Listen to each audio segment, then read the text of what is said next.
안녕하세요. 오늘도 사연살롱을 찾아주셔서 감사합니다. 참 비참했어요. 1998년 제가 초등학생일 때였어요. 학교에 갔다가 돌아온 저는 집안 곳곳에 붙은 빨간 딱지를 보게 되었어요. 구두공장을 하던 아버지의 사업이 IMF 여파로 망하면서 저희 집안의 가난이 시작되었습니다. 구두공장집 딸로 부족함 없이 자랐던 제가 단칸방에서 4명이 살아야 될 정도로 정말 어려운 학창시절을 보내게 되었어요. 그 시절 부도 맞은 회사 사장들이 스스로 목숨을 끊었다는 뉴스가 쏟아지는 가운데 저희 부모님은 그 와중에도 정말 긍정적이셨어요. 그래도 공장 팔아서 빚은 다 갚은 게 어디냐며 엄마 아빠가 일하면 다시 금방 잘 살 수 있다며 저희 자매를 그렇게 긍정적으로 키우셨습니다. 그 덕분일까요? 갑작스런 가난에 힘들었지만 어디 가서도 예쁨 받으며 자랐어요. 엄마 아빠도 사장님 사모님 소리 듣던 분들이었죠. 그래도 청소일과 식당일에도 거리낌 없이 열심히 하셨고 저희 두 자매를 키우기 위해서 항상 노력하셨어요. 하지만 한번 망해버린 집안은 일어나기가 쉽지 않더라고요. 부모님께서 열심히 일하셨지만 작은 집 하나 구하는 것도 쉽지 않았던 터라 저를 대학까지 보내는 건 정말 생각도 못할 일이었어요. 고등학교만 졸업하고 바로 취업전선으로 뛰어들었는데 대졸자들 사이에서 고졸로 살아남는 건 많이 힘들었습니다. 그래도 이를 악물고 부모님이 물려주신 성실함과 긍정적인 마인드 덕분이었는지 대졸자들 사이에서도 능력을 인정받을 정도로 열심히 일했어요. 그때 제가 다니던 회사가 대기업의 하청업체였던 회사다 보니 하청을 주는 대기업 직원들의 갑질은 도를 넘는 수준이었어요. 을도 누군가한테는 갑이라고 했었던가요? 갑질당하는 을 중에도 을이었던 저였어요. 저는 항상 대기업 직원들을 상대하면서 그들의 불만사항들을 체크하고 전달하는 역할을 하고 있었어요. 그 일을 하다 보니 힘이 쭉 빠질 때가 한두 번이 아니었죠. 하지만 제가 버는 돈으로 동생 대학교 보내줄 수 있다고 생각하면서 버텼습니다. 그러던 어느 날 역시 하청 관련 건으로 미팅을 나간 자리에서 한 남자를 만나게 되었어요. 대기업 대리였던 그 남자는 이번에 우리 회사 하청 관련 담당자로 미팅에 나오게 되었다고 했어요. 그때까지만 해도 또 갑질할 사람이 바뀌었다고만 생각했었죠. 하지만 겪어보니 그 남자는 저를 보자마자 반말을 찍찍하던 다른 직원들과는 달랐습니다. 항상 존댓말을 쓰면서 제가 하는 이야기도 귀 기울여 들어주고 불만사항이 있더라도 기분 상하지 않게 설명하면서 제 상황까지도 고려해줬는데요. 제가 보던 갑질하는 대기업 직원과는 분명 다른 사람이라고는 느껴졌습니다. 제가 회사 다니면서 번 돈으로 동생은 공부해서 명문대인 Y대에 들어가게 되었고 대학 발표나는 날 비록 저는 대학을 못 갔지만 동생이라도 대학을 보냈다는 생각에 진짜 뿌듯해서 저도 모르게 싱글벙글했어요. 그 통에 다른 직원들이 이상하게 쳐다볼 정도였어요. 일적으로 자주 만나게 되니 그 남자와도 조금은 편한 사이가 되었고 싱글벙글 웃고 있는 저를 보고 말을 걸어오더라고요. 규리씨, 뭐 좋은 일 있어요? 아까부터 계속 웃고 있던데. 아니에요. 그냥 동생이 대학에 합격했다고 해서 기분이 좋아서요. 와, 잘 됐네요. 혹시 어디 대학교에 갔는지 물어봐도 돼요? Y대요. 제 동생이 공부를 잘했거든요. 저는 대학 못 갔더라도 동생이라도 대학 보낼 수 있어서 다행이네요. Y대 갔어요? 제 후배네요. 동생분하고 같이 언제 밥 한 끼 해요. 대리님이 저랑 왜요? 그렇죠. 뜬금없는 밥 먹자는 제안에 너무 당황한 나머지 민망할 정도로 거절을 해버렸고 그저 의례적으로 하는 이야기인 줄만 알았습니다. 그렇게 시간이 흘러 저도 담당 부서가 바뀌면서 그 사람을 만날 기회가 없어졌죠. 그렇게 잊혀갈 때쯤 그에게 연락이 왔어요. 규리씨, 저예요. 이재훈 대리. 누구라고요? 이 대리님? 이 대리님이 왜?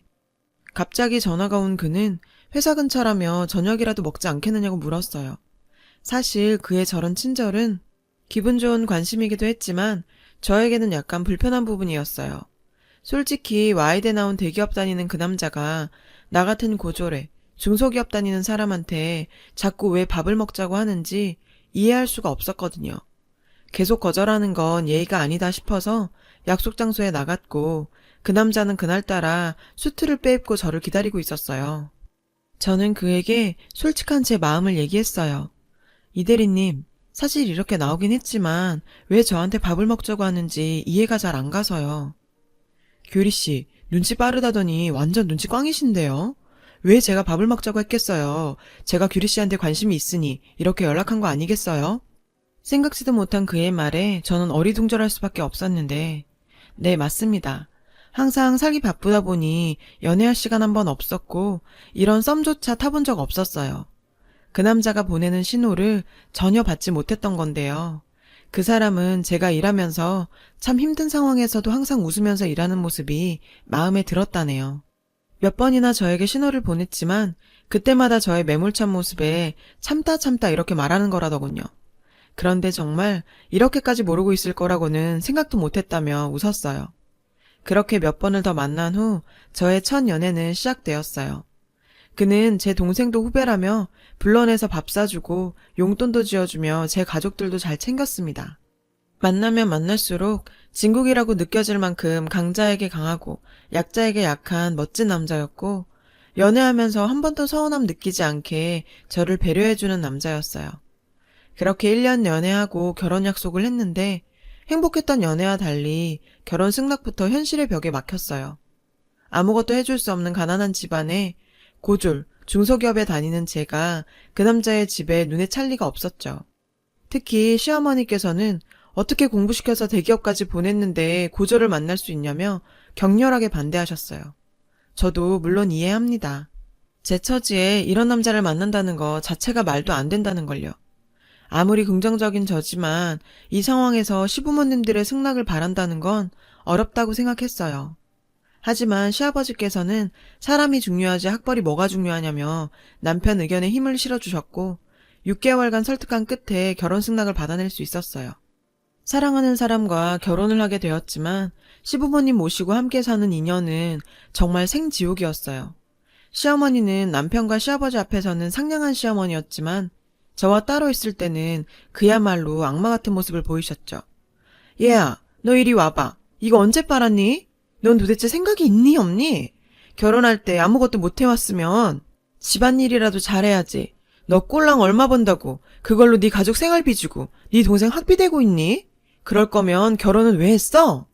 시어머니는 제가 어지간히도 못마땅하신지 남편과 아버지만 없으면 악담을 해대셨고 정말 억울하고 할 말도 많았지만 제가 더 잘하면 시어머니도 바뀌지 않을까 하고 퇴근 후에 집안일로 제 나름으로 최선을 다해서 했어요.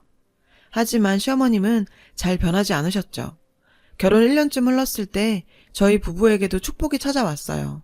배가 불러오자 남편은 본인이 제 동생 졸업할 때까지는 지원하겠다며 회사를 그만두는 게 어떠냐는 제안을 받아들여 집에서 출산 준비를 했습니다.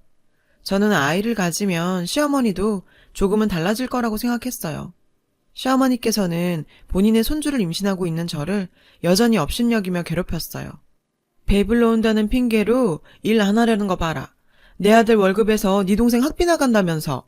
넌 내 아들한테 들러붙어서 기생하려고 결혼했니? 배가 불러오면서 예민해진 탓일까요?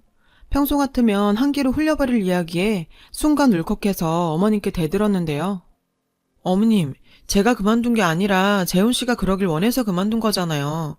아무리 그래도 제가 기생충도 아니고 기생한다니요. 말이 너무 심하신 거 아니에요? 어머님은 황당해 하시며 제 머리를 쿡쿡 찌르면서 말씀하시더라고요. 뭐? 지금 너 나한테 말대꾸하는 거니? 참 못 배워먹어도 한참 못 배워먹었구나. 역시 이래서 고졸은 안 돼. 재훈이 이놈은 어디서 이런 애를 데리고 와서? 정말 하고 싶은 말은 100마디 1000마디 있었지만 속으로 꾹 참고 방으로 들어가서 펑펑 울었어요. 어머님이 바뀔 거라는 희망은 점점 절망으로 바뀌었고 하루빨리 분가해서 이 집을 떠나고 싶었죠. 남편이 퇴근하기만을 기다렸다 분가 이야기를 꺼냈는데 재훈씨, 우리 언제 분가할 수 있을까? 분가? 왜? 나가서 살고 싶어? 벌써 1년이 훌쩍 넘었네. 자기 아이만 낳고 나갈 집 알아보자. 미안해. 내가 먼저 준비했었어야 했는데 요즘 회사 일이 너무 바빠서 신경을 못 썼네. 회사에서 승진의 중요한 시기라 밤늦게 퇴근하는 남편에게 더는 스트레스 줄 수가 없었어요. 아이만 낳고 분가하자는 남편의 말에 이 지옥 같은 생활도 몇 개월 남지 않았구나 생각하고 참아보기로 했어요. 하지만 결정적인 사건은 그리 오랜 시간이 지나지 않아 터졌습니다. 여느 날처럼 집안일을 하고 있는데 흥분하신 시어머니께서는 다짜고짜 소리를 치셨어요. 야, 네가 우리 재훈이 꼬드겨서 분가한다고 했니? 참 염치도 없구나. 결혼할 때 맨몸으로 털털 와놓고 시부모도 모시기 싫다 이거냐? 아니 그게 아니라 원래 2년만 모시고 분가하기로 처음부터. 개뿔도 없는 게 너희 집에서 집 살 때 돈 보태줄 수는 있고 또 우리 아들한테 빌붙어서 기생충처럼 살려고 하니? 아니 어머님, 저도 애 낳고 나면 다시 일 시작할 거고 같이 갚아갈 건데 왜 매번 저를 기생충 취급하세요? 왜 자꾸 그러시는 건데요? 어머님은 또 제 머리를 쿡쿡 치시면서 이게 또 말대꾸하네. 고등학교밖에 못 나온 티네? 너희 부모는 너한테 뭘 가르쳤길래 애가 이렇게 대바라졌니? 그러니까 사업이나 말아먹고 길바닥에 나앉지. 시어머니는 갑자기 휴대폰을 들더니 저희 엄마한테 전화를 하더라고요. 사돈, 아이 교육을 어떻게 시켰길래 시어미한테 대들기나 해요? 시집 올 때 빈몸으로 보냈으면 아이 교육이라도 잘 시켜야지. 시어머니는 저 들으라고 하는 듯 스피커폰으로 저희 친정엄마가 사과하는 소리까지 들려줬어요. 정말 해도 너무한 거 아닌가요? 가만히 있는 저희 부모님까지 모욕하는 시어머니의 모습에 더 이상 참을 수가 없었어요. 어머님, 정말 이런 말까지는 안 하고 싶었는데요.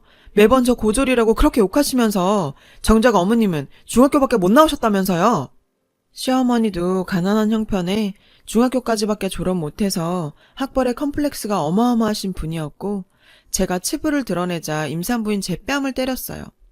너, 이 버러지 같은 년이 어디서? 쌍욕을 퍼부으면서 다시 저를 때리려는 손을 누군가 잡았는데요. 당신 지금 뭐 하는 거야? 시아버지께서는 소리 지르며 손을 뿌리쳤고 옆에는 남편도 어처구니 없는 표정으로 서 있었습니다. 여보, 이거 봤어? 인연이 나한테 중졸이라고 조롱하고 막말하면서 퍼럭퍼럭 대드는 거. 당장 이 집에서 쫓아버려요. 아버님께서는 한숨을 크게 푹 쉬시면서 그래, 처음부터 잘 봤다.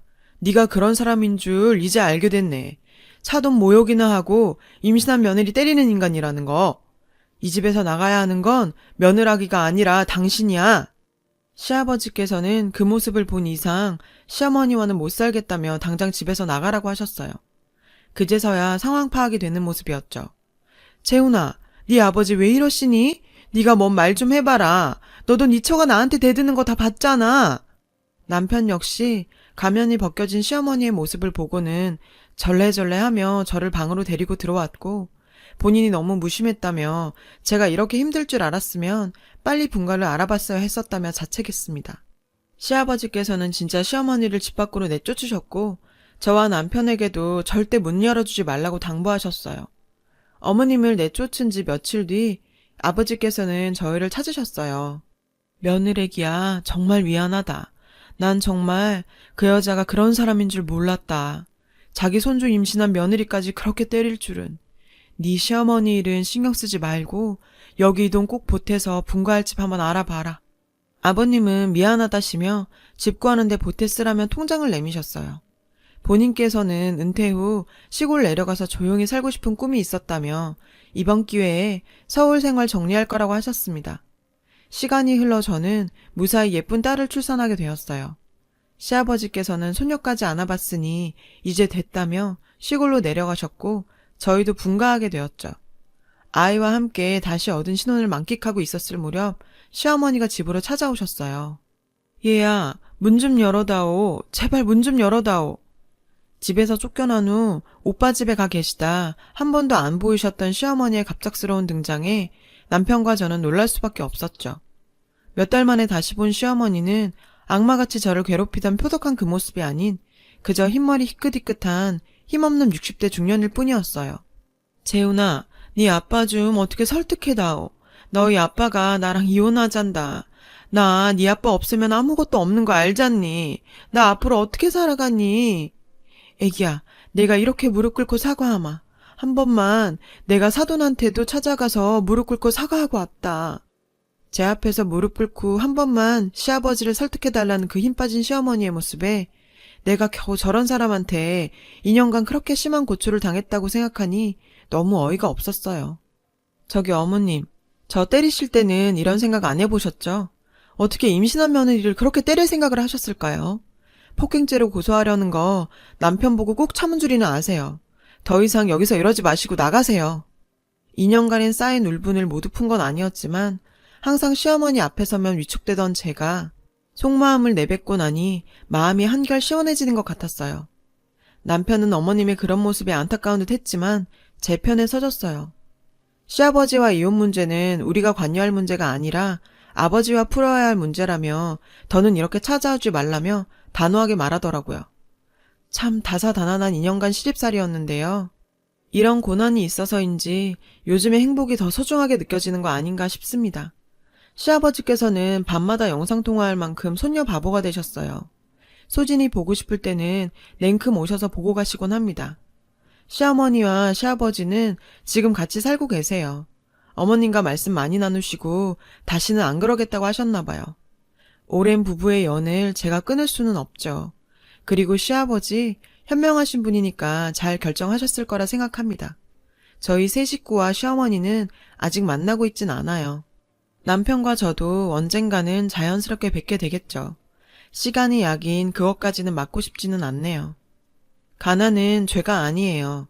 그걸 비난하는 사람 마음이 더 가난한 거죠. 저는 오늘도 누구에게나 똑같이 주어진 하루를 더 열심히 행복하게 살아보려고요. 제 사연 들어주신 모든 분들이 살고 계신 삶도 늘 행복하시고 마음도 풍요롭기를 바랍니다. 여러분, 사연 댓글에 응원과 현명한 조언 부탁드려요. 좋아요와 구독은 저에게 큰 힘이 됩니다. 오늘도 좋은 일 가득하세요.